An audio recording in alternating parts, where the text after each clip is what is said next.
Hey, what's up? We're at Forefront, formerly known as Coastal, in Palm Beach Gardens. Look how we dress this dude up. Hey, so Brendan and I might be getting used to this in terms of these types of film. We're in the Bay, and we're going to look at some things on gears, which Brendan will show you when Tim takes some hacks and also uses some other types of methods that I think are very, very common in golf training, but I'm not so sure where we should position them in terms of good, better, and best. So, for instance, do you like cookies? Love cookies. One of my favorite cookies is got peanut butter in it. Okay, it probably has chocolate in it. It might have Oreos in it. These are all very, very good things, but you need flour for cookies.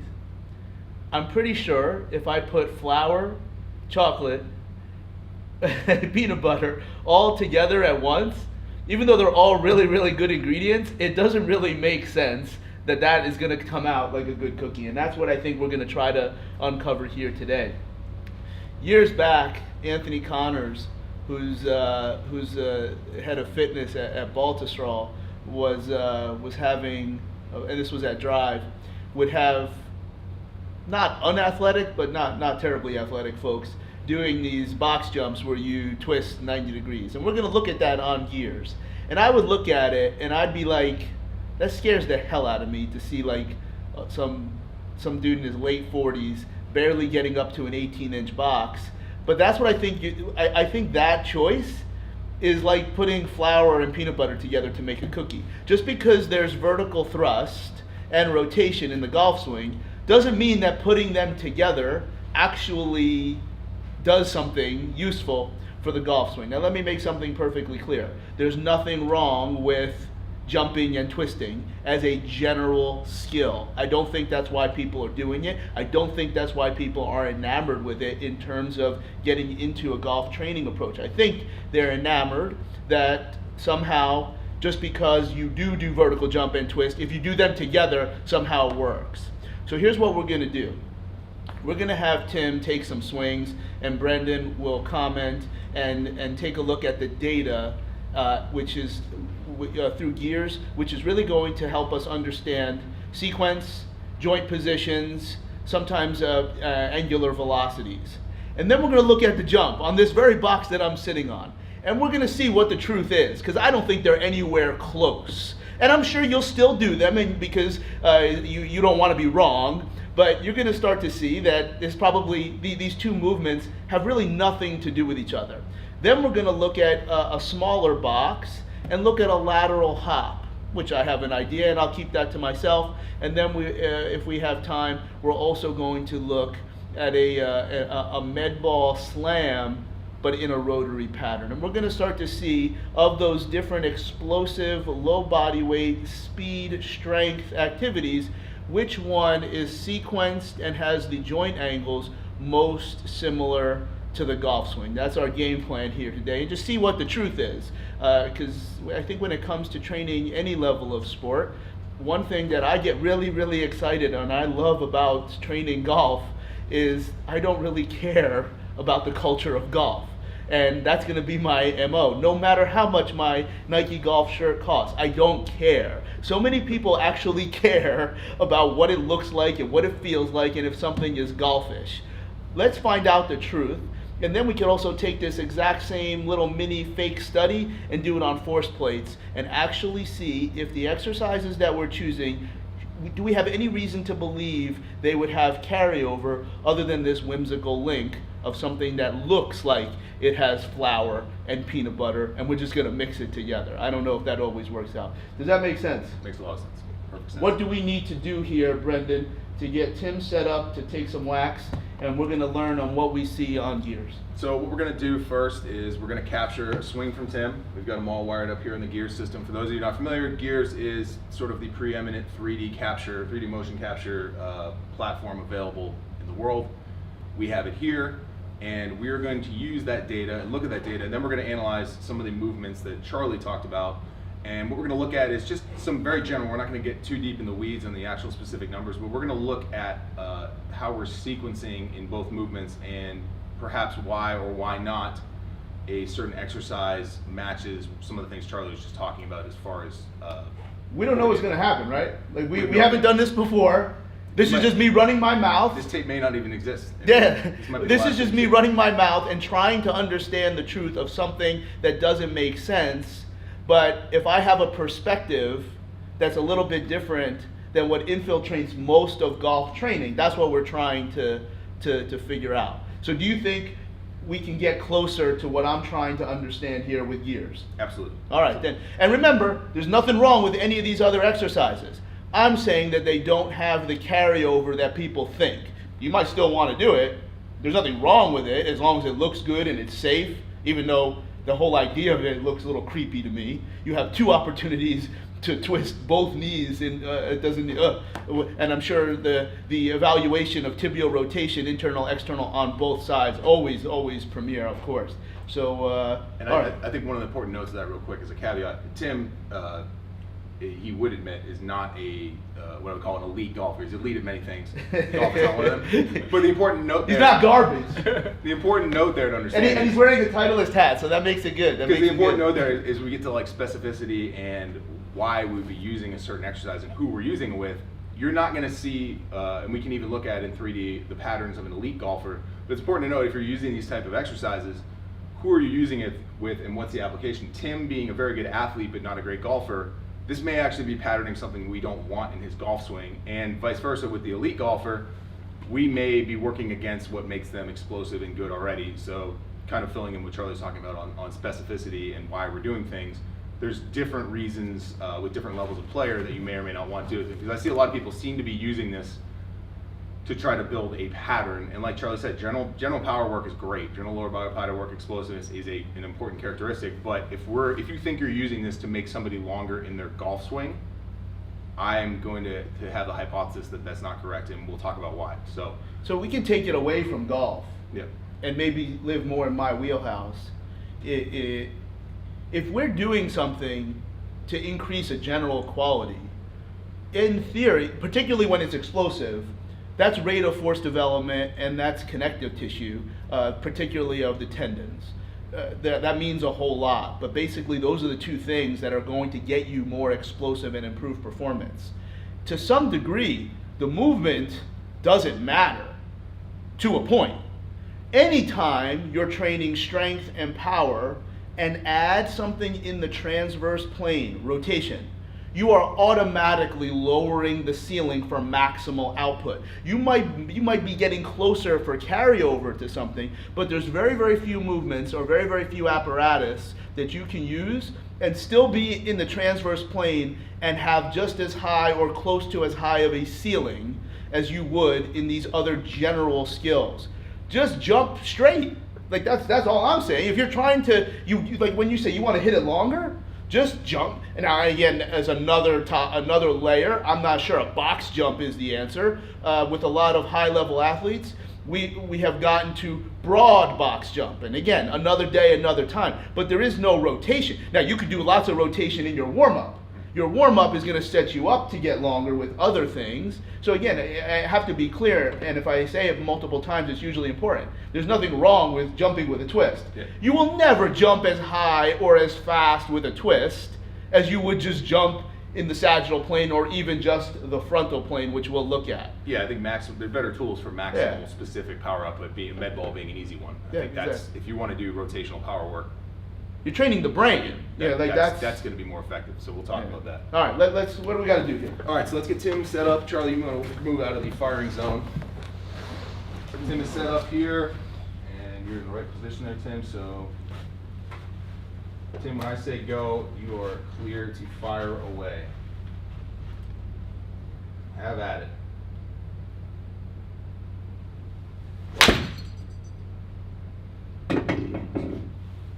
We got a capture there from Tim. Again, we will look at this shortly, but I want to get right into the other data we're going to capture. So Tim, go ahead and let me have that there. You have the golf club, get that away from you. And Tim, arms out straight for me.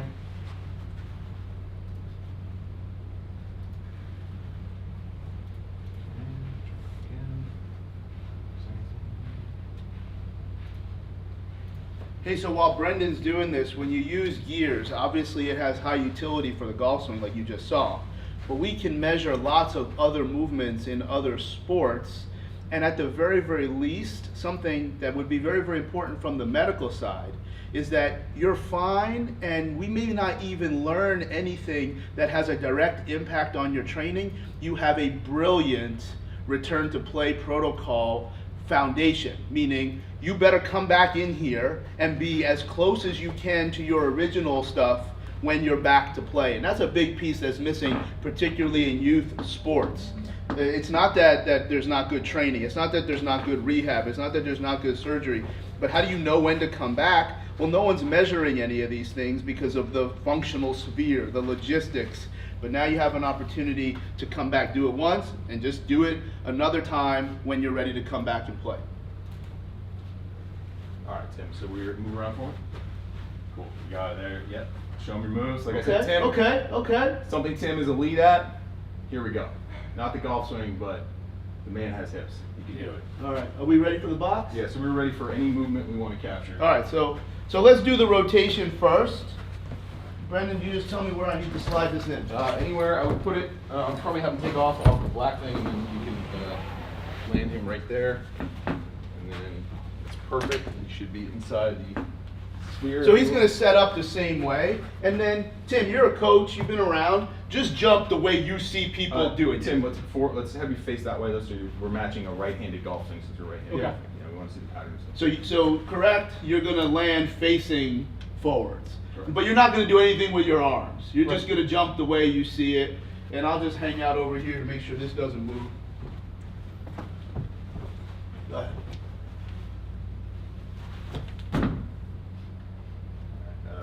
I gotta catch that one more time, Tim. Sorry, we left it hanging there too long. Good. All right. Just put your arms straight out for me one more time. All right, cool. Back in business. And you are clear to fire whenever you're ready. Awesome. Back down. Got a good capture there. Awesome. Perfect. So what we're going to do a little bit later in this video is compare the numbers that we see here with that golf swing. And again, in my hypothesis, I don't think they're going to be anywhere close. All right, what's next, Brendan? We're going to do the lateral hop? Let's do a lateral hop so you can get that out of the way. Get the out of the way. And now, we're not coaching Tim up on this. He's just going to do a lateral hop. Tim, just give me another skeleton for me. Okay, you're ready to go. Hey, I want to do this one twice. Okay. We're going to do it here, but I'm going to make it a little longer so that you have a little bit more ground, and I'll explain why I think that might be interesting when we interpret the data. He's good? Ready to go.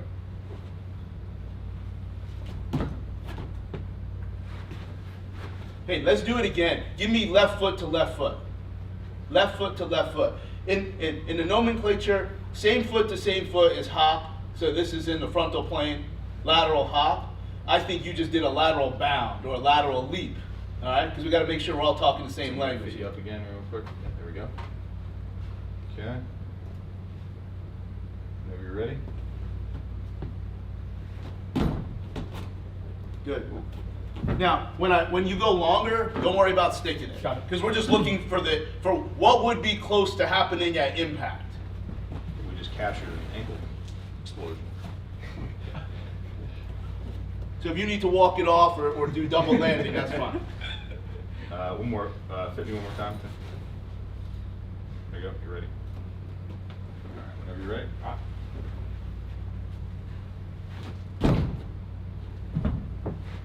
All right, and now we got to get the ball.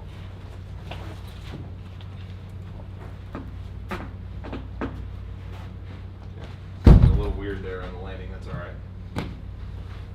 But if it's weird on the landing, I don't think that's a big deal. We're looking at what's happening at impact. Exactly. All right. So Brendan, does he need to throw it on the green? No, he can throw the ball. Doesn't exist as far as that's concerned. Got it. I do need to fit you though without the ball. So put the ball down. And again, the reason for so much calibration in the gears thing, anytime you're dealing with a fine instrument that's measuring down to the millimeters, obviously calibration is important. Sure, sure. All right, ready to go, Tim? Brendan, if we weren't changing the movements, would we have to go through all this? No.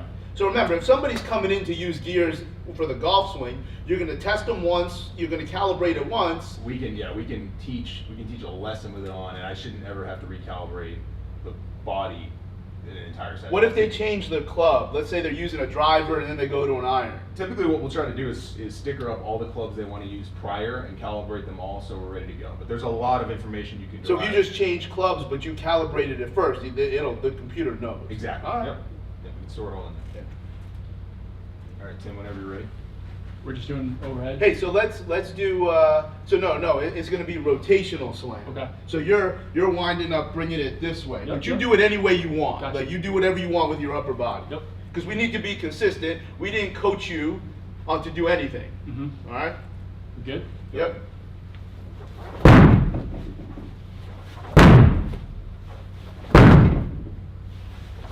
All right. Good. Good. Good. So we're most interested in when he did it to the left.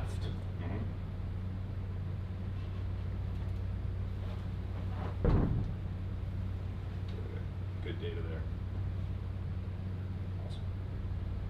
Cool. All right. So Brendan, what can we get at here quickly in terms of putting these side? Can we put these side by side? Is that possible?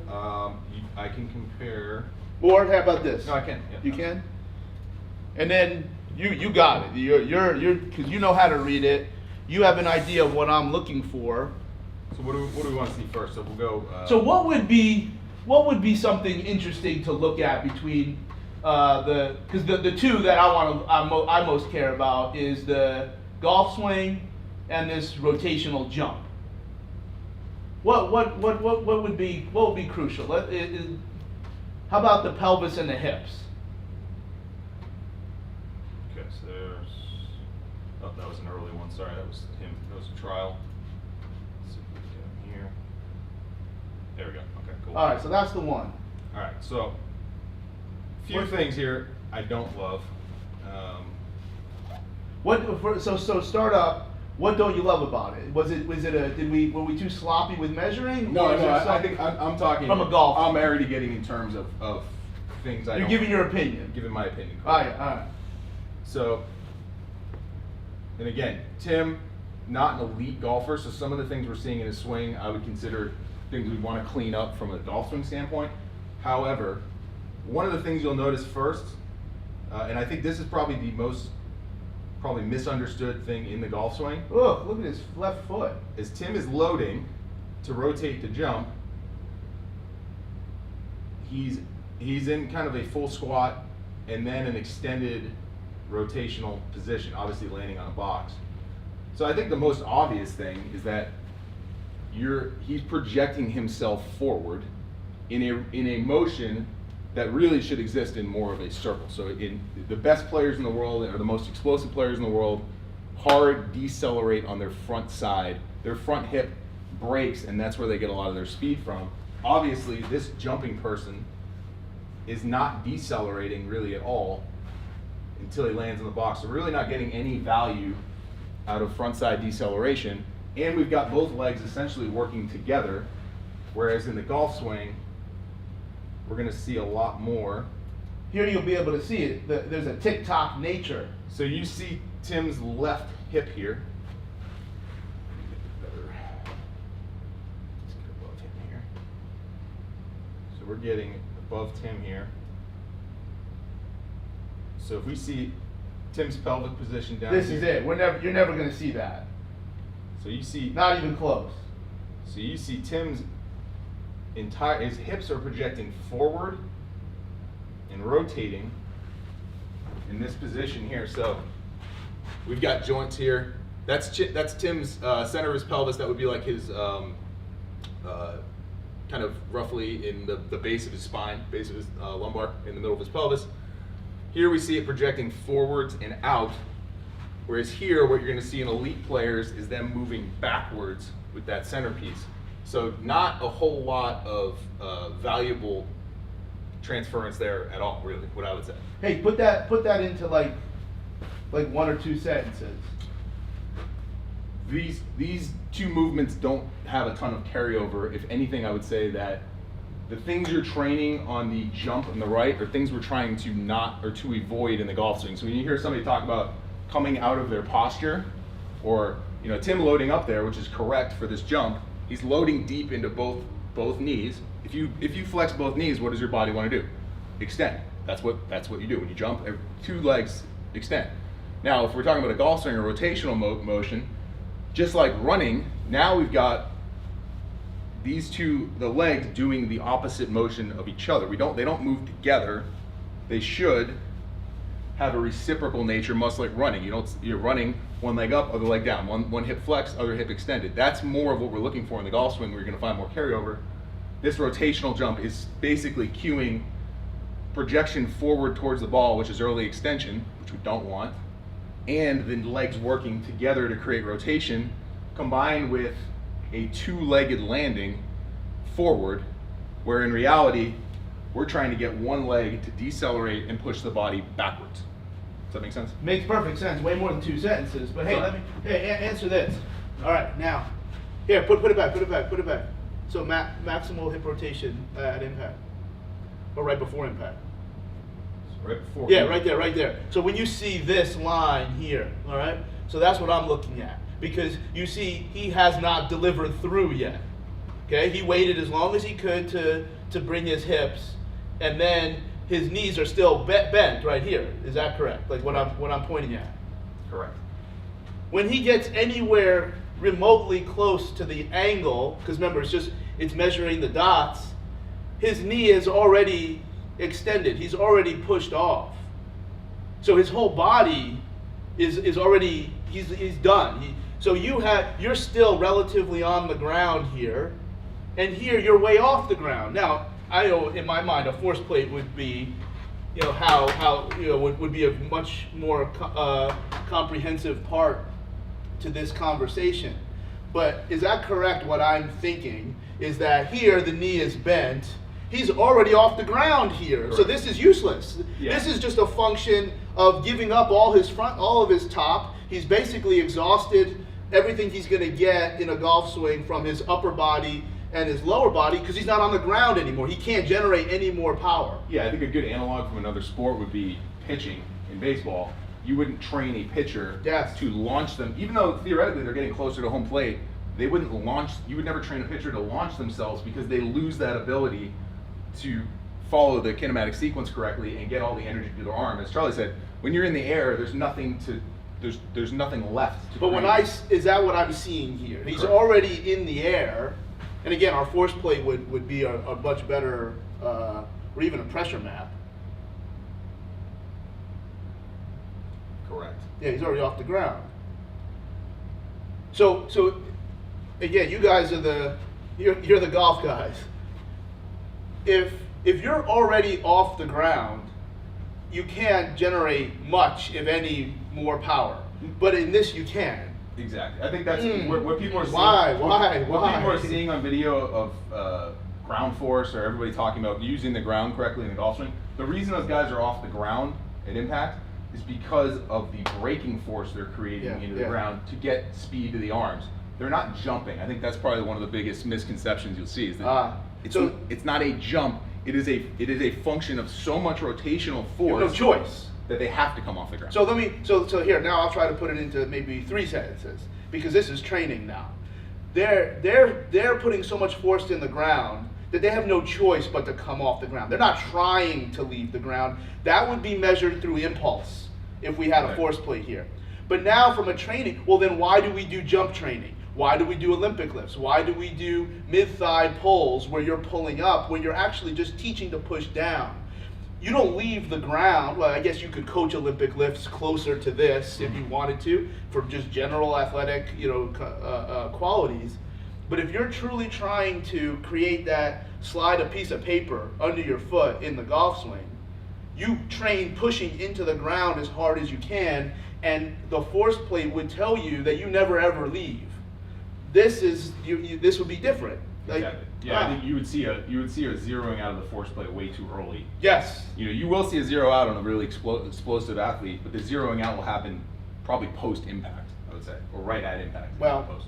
I mean, to me, my mind was already made up, which is okay, but I think this gives you something to think about. This gives you, like, oh, okay, well, so we got a couple options. You can just dismiss it because you want to do what you want to do, which is, you know, I've been in this industry of training long enough that that's usually what happens. You don't want to win, you just want to do what you want to do. Or you can actually try this yourself. How about you get on a plane and we will pay you to run the test here. Like, we'll just do whatever you want to do. So it's totally free. You have to message me and we'll talk about it. And then, but if you want to, because that's another thing that I hear when I'm trying to elucidate. Oh, okay, well, I did it this way. Well, these people had some level of compelling argument that what I was doing was wrong. Well, that's a 1-to-1 tie. How about we just do like another study that breaks the tie or something like you're allowed to do your own research and not just listen to somebody. Of course, it has to make sense. I don't know how this doesn't make sense. No, I think because it really falls, and again, we're not here to bash a movement. As Charlie said, this might make sense with certain applications, but you're really in that middle ground where you're not fulfilling your maximum power capabilities. It's not an exercise that's going to allow you versus like an Olympic lift or just straight vertical jump, loaded jump, anything like that. So you're not going to get those general qualities at a maximum level. And as we said, it's not doing anything for your golf swing or your sequencing or your pattern training, whatever you want to call it. If anything, it's going to make that worse. So you've got this movement that's not good enough to be a top level general explosiveness athletic capability thing, and it's not really even specific to golf. If anything, it's the opposite of what we want to teach. So as Charlie said, I don't know where it would fit in the logic of training a golfer other than, I don't know, maybe in like a deload phase for some specific reason. But well, look, at the end of the day, jumping and twisting are good things. You can put them together, but you're not going to get a golf swing out of that recipe, in my mind. That's what we tried to do. Is there any value, Brendan, to looking at the other two moves? Sure. To see if there is anything that we because this is all very honest. Again, I had a very strong opinion on what I thought we would see, but So we'll take a look at the med ball here.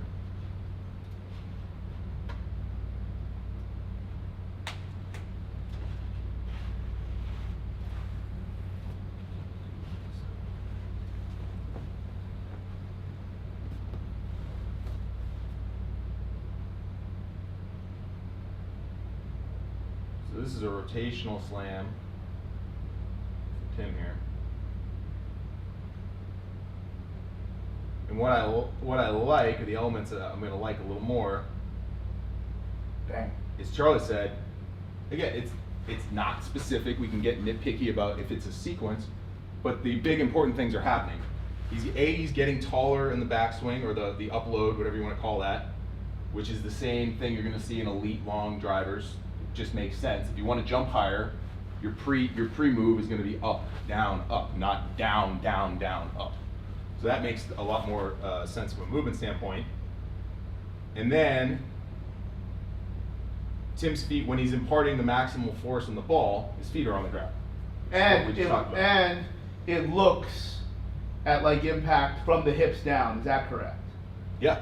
Now you might want to coach that front side. You might want to coach where that heel is on the back side. But from the hips and pelvis, to me that looks similar. Those look a lot closer. Again, and you tell me. I don't want to keep saying because it's easy for me to say I don't know what I'm talking about. From the hips and pelvis for sure. It's not, again, That's all. It's not perfect, but what he's doing he's got his knees and, his legs are moving independently of each other, or they're reciprocating each other, which is much closer to what we'd want to see. And he's moving the mass of his pelvis backwards, which is what you're going to see the longest hitters in the world do. Brenda, you used a couple words before to describe like that this rotational jump doesn't have carryover. Well, basically, something either enhances or diminishes motor skill acquisition, okay? And the three rules of motor skill acquisition is that it has to elucidate the error, like exaggerate the error. You actually have to have right and wrong, and meaning a standard. Now you can pick the standard; it can be for anything, and the standard is typically emotionally based, like something that's successful or not. Did the ball go where you want it to go, and can they do it on their own? So if the sequence and the assumed force, because we don't have a force plate here, we're just looking at joint angles, is so different, it doesn't exaggerate the error anymore. It creates it's an in parallel tool that does nothing for your skill. I think we have better options, which is what you mentioned, to create the general skill of vertical thrust. And that just goes back to, I'm trying to be silly, you can't put flour and peanut butter together. It doesn't always work. That's what this is. Because, again, vertical thrust, huge component. Rotation, huge component. Putting them together doesn't get you the same endpoint. So, I would use the vertical. I would use the jump with the rotation, maybe going up and down. Doing some kind of 90 or 45 degree rotation. Even if you jump as high as you can and spin 90 and land, or maybe if you can even spin 180 or even bigger, if you can get up in the ground and rotate. That's just a warm up. That adds a little bit of complexity to the central nervous system, which is a key place for warm up. But no one is going to hear me say that and think that, oh, it's okay to do, we'll just do it in warm up. You still have better choices. Exactly. It's like you're trying to fit something that you're married to into this training approach. This I'm not sure, because it looks scary for most people. You want to take a stud athlete, they can do anything and make it look good. But this is not a good option. Yeah, I think that's another factor you're not thinking about too when it comes to power training is if you do this with a 55-year-old untrained adult, they're not focused on maximum force capacity. They're focused on not falling off the box. So like you're not even getting, it's a big component of power training is if there's so many safety levers on that the person can't express any force at all, they're just trying not to fall down. Again, this is, if we want to hold another topic of Bosu ball type stuff, but if we're trying to land on a surface that somebody's not particularly familiar with, it's not going to really derive any power anyway. They're basically just trying to survive the exercise, which I don't think is the goal of much we're doing. So I think we didn't really look at the bounding, but single leg to single lateral bounding would make a ton more sense to me. Well, how about this? When you guys see this video, obviously it'll be in a couple different parts. Please put your comments. My offer stands for you to do the same test so you can see if you think that we were somehow biased or we didn't do this correctly or you'd like to see others. But put in the comments of what you would like us to show you with gears. It can be very, very specific to golf, or it could be the honest questioning of the general skills that we think can add to both technical performance or the general qualities of work capacity and force velocity for the game of golf or for other games. I think that we can do. If you tell us what you want us to do, we'll be happy. We'll be happy to do that. Yeah, and to add on Charlie's point, I think you just saw literally a live data capture of 4 or 5 movements that, obviously we've seen a golf swing before. We've never seen any of that, so sure, there's probably a few things that weren't 100% clear we talked about. We'll review this data now and actually have some more clarity. So if you want clarification on something, we'll be able to give you way better answers. I may even do a follow-up of what this actually is showing. So like I said, there's 1,000 different things to look through. That was a very broad stroke illustration of what we're talking about. We'll break this into several parts, but I'm going to leave you with 2 things. Number one, obviously, for keen analysis of your golf swing, we can do that for you here at Forefront. You can bring your golf pro, Brendan can handle it. This is a machine that objectively looks at what you're doing. It does not comment or doesn't have to comment on how you want to swing the club. It can begin to unravel that because certainly we know there's a lot of limiting factors to the swing. But we can do that. We have that available. Please take a look at the website or our social media here at Forefront. But more importantly, if I or this data seems to jog you just a little bit, please, you are allowed to do what we just did and do your own research. Just because something looks like it makes sense doesn't mean it always does. How aggressive you want to be in that process, but I'm not saying this to tell you that you made a mistake. I'm showing you this so you can do it a better way. I hope that makes sense. And there's no end for that. You constantly have a healthy criticism of whatever it is that you're doing. I think that can help us get us where we want to go.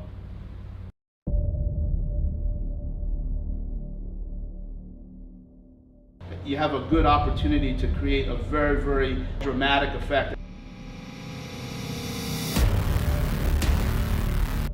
that can lock in and allow you to throw something real big over your head.